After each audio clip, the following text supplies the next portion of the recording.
En el aturdimiento de los últimos años, Úrsula había dispuesto de muy escasas treguas para atender a la formación papal de José Arcadio, cuando éste tuvo que ser preparado a las volandas para irse al seminario.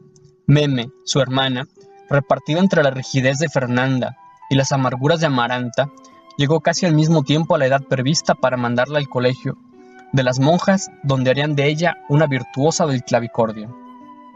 Úrsula se sentía atormentada por graves dudas acerca de la eficacia de los métodos con que había templado el espíritu del lánguido aprendiz de sumo pontífice, pero no le echaba la culpa a su trastabillante vejez ni a los nubarrones que apenas le permitían vislumbrar el contorno de las cosas, sino a algo que ella misma no lograba definir, pero que concebía confusamente como un progresivo desgaste del tiempo. Los años de ahora ya no vienen como los de antes, solía decir, sintiendo que la realidad cotidiana se le escapaba de las manos. Antes, pensaba, los niños tardaban mucho para crecer. No había sino que recordar todo el tiempo que se necesitó para que José Arcadio, el mayor, se fuera con los gitanos, y todo lo que ocurrió antes de que volviera pintado como una culebra y hablando como un astrónomo, y las cosas que ocurrieron en la casa antes de que Amaranta y Arcadio olvidaran la lengua de los indios y aprendieran el castellano. Habría que ver las de sol y sereno que soportó el pobre José Arcadio Buendía bajo el castaño, y todo lo que hubo que llorar su muerte antes de que llevaran moribundo a un coronel Aureliano Buendía, que después de tanta guerra y después de tanto sufrir por él, aún no cumplía 50 años. En otra época, después de pasar todo el día haciendo animalitos de caramelo, todavía les sobraba tiempo para ocuparse de los niños, para verles en el blanco del ojo que estaban necesitando una pócima de aceite de ricino. En cambio ahora, cuando no tenía nada que hacer y andaba con José Arcadio acaballado en la cadera, desde el amanecer hasta la noche, la mala clase del tiempo le había obligado a dejar las cosas a medias. La verdad era que Úrsula se resistía a envejecer, aun y cuando ya había perdido la cuenta de su edad, y estorbaba por todos lados, y trataba de meterse en todo, y fastidiaba a los forasteros con la preguntadera de si no habían dejado en la casa, por los tiempos de la guerra, un San José de yeso para que lo guardaran mientras pasara la lluvia. Nadie supo a ciencia cierta cuándo empezó a perder la vista. Todavía en sus últimos años, cuando ya no podía levantarse de la cama, parecía simplemente que estaba vencida por la decrepitud, pero nadie descubrió que estuviera ciega. Ella lo había notado desde antes del nacimiento de José Arcadio. Al principio creyó que se trataba de una debilidad transitoria, y tomaba a escondidas jarabe de tuétano, y se echaba miel de abeja en los ojos. Pero muy pronto se fue convenciendo de que se hundía sin remedio en las tinieblas, hasta el punto de que nunca tuvo una noción muy clara del invento de la luz eléctrica, porque cuando instalaron los primeros focos, solo alcanzó a percibir el resplandor. No se lo dijo a nadie, pues habría sido un reconocimiento público de su inutilidad. Se empeñó en un callado aprendizaje de las distancias, de las cosas y de las voces de la gente, para seguir viendo con la memoria cuando ya no se lo permitieran las sombras de las cataratas. Más tarde había de descubrir el auxilio imprevisto de los olores que se definieron en las tinieblas con una fuerza mucho más convincente que los volúmenes y el color, y la salvaron definitivamente de la vergüenza de una renuncia. En la oscuridad del cuarto podía ensartar la aguja y tejer un ojal, y sabía cuándo estaba la leche a punto de hervir. Conoció con tanta seguridad el lugar en que se encontraba cada cosa, que ella misma se olvidaba a veces de que estaba ciega. En cierta ocasión, Fernanda alborotó la casa porque había perdido su anillo matrimonial, y Úrsula lo encontró en una repisa del dormitorio de los niños.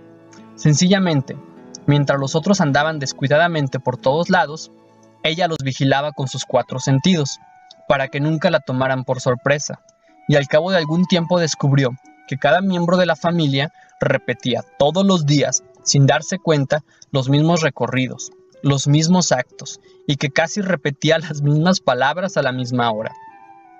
Solo cuando se salían de esa meticulosa rutina, corrían el riesgo de perder algo.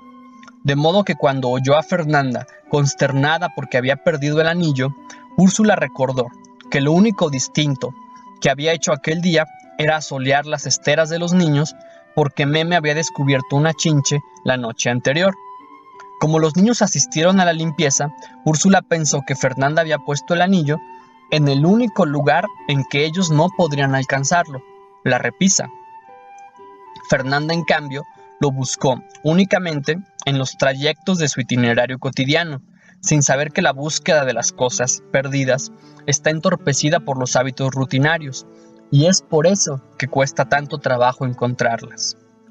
La crianza de José Arcadio ayudó a Úrsula en la tarea agotadora de mantenerse al corriente de los mínimos cambios de la casa. Cuando se daba cuenta de que Amaranta estaba vistiendo a los santos del dormitorio, fingía que le enseñaba al niño las diferencias de los colores. «Vamos a ver», le decía, «cuéntame de qué color está vestido San Rafael Arcángel». En esa forma, el niño le daba la información que le negaban sus ojos, y mucho antes de que él se fuera al seminario, ya podía Úrsula distinguir por la textura los distintos colores de la ropa de los santos. A veces ocurrían accidentes imprevistos. Una tarde estaba Amaranta bordando en el corredor de las begonias, y Úrsula tropezó con ella. «Por el amor de Dios», protestó Amaranta, «fíjese por dónde camina». «Eres tú», dijo Úrsula, «la que está sentada donde no debe de ser». Para ella era cierto. Pero aquel día empezó a darse cuenta de algo que nadie había descubierto, y era que en el transcurso del año el sol iba cambiando imperceptiblemente de posición, y quienes se sentaban en el corredor tenían que ir cambiando de lugar poco a poco y sin advertirlo. A partir de entonces, Úrsula no tenía sino que recordar la fecha para conocer el lugar exacto en que estaba sentada Amaranta. Aunque el temblor de las manos era cada vez más perceptible y no podía con el peso de los pies, nunca se vio su menudita figura en tantos lugares al mismo tiempo. Era casi tan diligente como cuando llevaba encima todo el peso de la casa. Sin embargo, en la impenetrable soledad de la decrepitud, dispuso de tal clarividencia para examinar hasta los más insignificantes acontecimientos de la familia, que por primera vez vio con claridad las verdades que sus ocupaciones de otro tiempo le habían impedido ver. Por la época en que preparaba a José Arcadio para el seminario, ya había hecho una recapitulación infinitesimal de la vida de la casa desde la fundación de Macondo, y había cambiado por completo la opinión que tuvo siempre de sus descendientes. Se dio cuenta de que el coronel Aureliano Buendía no le había perdido el cariño a la familia a causa del endurecimiento de la guerra, como ella creía antes, sino que nunca había querido a nadie, ni siquiera a su esposa Remedios, o a las incontables mujeres de una noche que pasaron por su vida, y mucho menos a sus hijos. Vislumbró que no había hecho tantas guerras por idealismo como todo el mundo creía, ni había renunciado por cansancio a la victoria inminente, como todo mundo creía, sino que había ganado y perdido por el mismo motivo, por pura y pecaminosa soberbia. Llegó a la conclusión de que aquel hijo por quien ella habría dado la vida era simplemente un hombre incapacitado para el amor. Una noche, cuando lo tenía en el vientre, lo oyó llorar. Fue un lamento tan definido que José Arcadio Buendía despertó a su lado y se alegró con la idea de que el niño iba a ser ventrílocuo. Otras personas pronosticaron que sería adivino. Ella, en cambio, se estremeció con la certidumbre de que aquel bramido profundo era un primer indicio de la temible cola de cerdo, y rogó a Dios que le dejara morir la criatura en el vientre. Pero la lucidez de la decrepitud le permitió ver, y así lo repitió muchas veces, que el llanto de los niños en el vientre de la madre no es un anuncio de ventriloquía ni de facultad adivinatoria, sino una señal inequívoca de incapacidad para el amor. Aquella desvalorización de la imagen del hijo le suscitó de un golpe toda la compasión que le estaba debiendo. Amaranta, en cambio, cuya dureza de corazón la espantaba, cuya concentrada amargura la amargaba, se le esclareció en el último examen como la mujer más tierna que había existido jamás, y comprendió con una lastimosa clarividencia que las injustas torturas a que había sometido a Pietro Crespi no eran dictadas por una voluntad de venganza, como todo mundo creía, ni el lento martirio con que frustró la vida del coronel Jarineldo Márquez había sido determinado por la mala hiel de su amargura, como todo mundo creía, sino que ambas acciones habían sido una lucha a muerte entre un amor sin medidas y una cobardía invencible. Y había triunfado finalmente el miedo irracional que Amaranta le tuvo siempre a su propio y atormentado corazón. Fue por esa época que Úrsula empezó a nombrar a Rebeca, a evocarla con un viejo cariño exaltado por el arrepentimiento tardío y la admiración repentina. Había comprendido que solamente ella, Rebeca, la que nunca se alimentó de su leche, sino de la tierra y la cal de las paredes, la que no llevó en sus venas la sangre de sus venas, sino la sangre desconocida de los desconocidos, cuyos huesos seguían cloqueando en la tumba, Rebeca, la del corazón impaciente, la del vientre desaforado, era la única que tuvo la valentía sin frenos que Úrsula había deseado para toda su estirpe. Rebeca, decía, tanteando las paredes, qué injustos hemos sido contigo. En la casa, sencillamente, creían que desvariaba, sobre todo desde que le dio por andar con el brazo derecho levantado, como el arcángel Gabriel. Fernanda se dio cuenta, sin embargo, de que había un sol de clarividencia en las sombras de ese desvarío, pues Úrsula podía decir sin titubeos cuánto dinero se había gastado en la casa el último año. Amaranta tuvo una idea semejante cierto día en que su madre meneaba en la cocina una olla de sopa, y dijo de pronto, sin saber que la estaban oyendo, que el molino de maíz que le compraron a los primeros gitanos y que había desaparecido desde antes de que José Arcadio le diera 65 veces la vuelta al mundo, estaba todavía en casa de Pilar Ternera, también casi centenaria, pero entera y ágil a pesar de la inconcebible gordura que espantaba a los niños, como en otro tiempo su risa espantaba a las palomas. Pilar Ternera no se sorprendió del acierto de Úrsula, porque su propia experiencia empezaba a indicarle que una vejez alerta puede ser más atinada que las averiguaciones de las barajas. Sin embargo, cuando Úrsula se dio cuenta de que no le había alcanzado el tiempo para consolidar la vocación de José Arcadio, se dejó aturdir por la consternación. Empezó a cometer errores, tratando de ver con los ojos las cosas que la intuición le permitía ver con mayor claridad. Una mañana le echó al niño en la cabeza el contenido de un tintero, creyendo que era agua de Florida. Ocasionó tantos tropiezos con la terquedad de intervenir en todo, que se sintió trastornada por ráfagas de mal humor y trataba de quitarse las tinieblas que por fin la estaban enredando como un camisón de telaraña. Fue entonces cuando se le ocurrió que su torpeza no era la primera victoria de la decrepitud y la oscuridad, sino una falla del tiempo. Pensaba que antes, cuando Dios no hacía con los meses y los años las mismas trampas que hacían los turcos al medir una yarda de percal, las cosas eran diferentes. Ahora no solo crecían los niños más deprisa, sino que hasta los sentimientos evolucionaban de otro modo. No bien remedios, la bella, había subido al cielo en cuerpo y alma, y ya la desconsiderada de Fernanda andaba refunfuñando en los rincones, porque se le había llevado las sábanas. No bien se habían enfriado los cuerpos de los aurelianos en sus tumbas, y ya Aureliano II tenía otra vez la casa prendida, llena de borrachos que tocaban en el acordeón y se ensopaban en champaña, como si no hubieran muerto cristianos, sino perros, y como si aquella casa de locos que tantos dolores de cabeza y tantos animalitos de caramelo había costado, estuviera predestinada a convertirse en un basurero de perdición. Recordando estas cosas mientras alistaban el baúl de José Arcadio, Úrsula se preguntaba si no era preferible acostarse de una vez en la sepultura, que le echaran la tierra encima, y le preguntaba a Dios, sin miedo, si de verdad creía que la gente estaba hecha de fierro para soportar tantas penas y mortificaciones. Y preguntando, iba atizando su propia ofuscación, y sentía unos irreprimibles deseos de soltarse a despotricar como un forastero, y de permitirse por fin un instante de rebeldía, el instante tantas veces anhelado y tantas veces aplazado de meterse la resignación por el fundamento y cagarse de una vez en todo, y sacarse del corazón los infinitos montones de malas palabras que había tenido que atragantarse con todo un siglo de conformidad. ¡Carajo!, gritó Amaranta, que empezaba a meter la ropa en el baúl. Creyó que le había picado un alacrán. ¿Dónde está?, preguntó alarmada. ¿Qué? El animal, aclaró Amaranta. Úrsula se puso el dedo en el corazón. Aquí.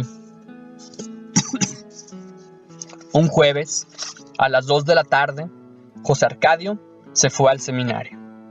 Úrsula había de evocarlo siempre como lo imaginó al despedirlo, lánguido y serio y sin derramar una lágrima, como ella le había enseñado, ahogándose de calor dentro del vestido de pana verde con botones de cobre y un lazo almidonado en el cuello.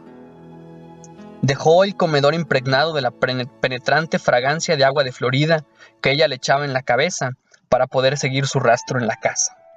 Mientras duró el almuerzo de despedida, la familia disimuló el nerviosismo con expresiones de júbilo y celebró con exagerado entusiasmo las ocurrencias del padre Antonio Isabel.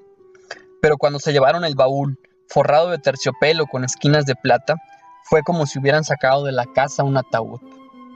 El único que se negó a participar en la despedida fue el coronel Aureliano Buendía. Esta era la última vaina que nos faltaba, refunfuñó. Un papa. 3 meses después, Aureliano II y Fernanda llevaron a Meme al colegio y regresaron con un clavicordio que ocupó el lugar de la pianola. Fue por esa época que Amaranta empezó a tejer su propia mortaja. La fiebre del banano se había apaciguado. Los antiguos habitantes de Macondo se encontraban arrinconados por los advenedizos, trabajosamente asidos a sus precarios recursos de antaño, pero reconfortados en todo caso por la impresión de haber sobrevivido a un naufragio. En la casa siguieron recibiendo invitados a almorzar, y en realidad no se restableció la antigua rutina mientras no se fue, años después, la compañía bananera. Sin embargo, hubo cambios radicales en el tradicional sentido de la hospitalidad, porque entonces era Fernanda quien imponía sus leyes. Con Úrsula relegada a las tinieblas y con Amaranta abstraída en la labor del sudario, la antigua aprendiza de reina tuvo libertad para seleccionar a los comensales e imponerles las rígidas normas que le inculcaron sus padres. Su severidad hizo de la casa un reducto de costumbres revenidas en un pueblo convulsionado por la vulgaridad, con que los forasteros despilfarraban sus fáciles fortunas. Para ella, sin más vueltas, la gente de bien era la que no tenía nada que ver con la compañía bananera. Fue víctima de Hasta José Arcadio II, su cuñado, fue víctima de su celo discriminatorio, porque en el embullamiento de la primera hora volvió a rematar sus estupendos gallos de pelea y se empleó de capataz en la compañía bananera. Que no vuelva a pisar este hogar, dijo Fernanda, mientras tenga la sarna de los forasteros. Fue tal la estrechez impuesta en la casa que Aureliano II se sintió definitivamente más cómodo donde Petracotes. Primero con el pretexto de aliviarle la carga a su esposa, trasladó las parrandas. Luego, con el pretexto de que los animales estaban perdiendo fecundidad, trasladó los establos y caballerizas. Por último, con el pretexto de que en casa de la concubina hacía menos calor, trasladó la pequeña oficina donde atendía sus negocios. Cuando Fernanda se dio cuenta de que era una viuda a quien no se le había muerto todavía el marido, era ya demasiado tarde para que las cosas volvieran a su estado anterior. Aureliano II apenas si comía en la casa, y las únicas apariencias que seguían guardando, como las de dormir con la esposa, no bastaban para convencer a nadie. Una noche, por descuido, lo sorprendió a la mañana en la cama de Petracotes. Fernanda, al contrario de lo que él se esperaba, no le hizo el menor reproche ni soltó el más leve suspiro de resentimiento. Pero ese mismo día le mandó a casa de la concubina sus 2 baúles de ropa. Los mandó a pleno sol y con instrucciones de llevarlos por la mitad de la calle para que todo el mundo los viera, creyendo que el marido, descarriado, no podía soportar la vergüenza y volvería al redil con la cabeza humillada. Pero aquel gesto heroico fue apenas una prueba más de lo mal que conocía Fernanda, no solo el carácter de su marido, sino la índole de una comunidad que no tenía nada que ver con la de sus padres. Porque todo el que vio pasar los baúles se dijo que al fin y al cabo esa era la culminación natural de una historia cuyas intimidades no ignoraba nadie, y Aureliano II celebró la libertad regalada con una parranda de 3 días. Para mayor desventaja de la esposa, mientras ella empezaba a hacer una mala madurez, con sus sombrías vestiduras talares, sus medallones anacrónicos y su orgullo fuera de lugar, la concubina parecía reventar en una segunda juventud, embutida en vistosos trajes de seda natural y con los ojos atigrados por la candela de la reivindicación. Aureliano II volvió a entregarse a ella con la fogosidad de la adolescencia, como antes, cuando Petracotes no lo quería por ser él, sino porque lo confundía con su hermano gemelo, y acostándose con ambos al mismo tiempo, pensaba que Dios le había deparado la fortuna de tener un hombre que hacía el amor como si fueran dos.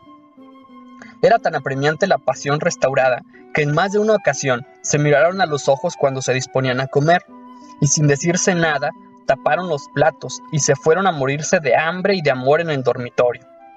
Inspirado en las cosas que habían visto en sus furtivas visitas a las matronas francesas, Aureliano II le compró a Petracotes una cama con baldoquín arzobispal y puso cortinas de terciopelo en las ventanas y cubrió el cielo raso y las paredes del dormitorio con grandes espejos de cristal de roca.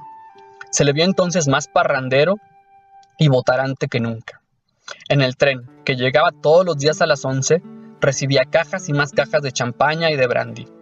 Al regreso de la estación arrastraba la cumbiamba improvisada a cuanto ser humano encontraba a su paso, nativo o forastero, conocido o por conocer, sin distinciones de ninguna clase. Hasta el escurridizo señor Brown, que solo alternaba en lengua extraña, se dejó seducir por las tentadoras señas que le hacía Aureliano II, y varias veces se emborrachó a muerte en casa de Petracotes, y hasta hizo que los feroces perros alemanes que lo acompañaban a todas partes bailaran canciones tejanas que él mismo masticaba de cualquier modo, al compás del acordeón.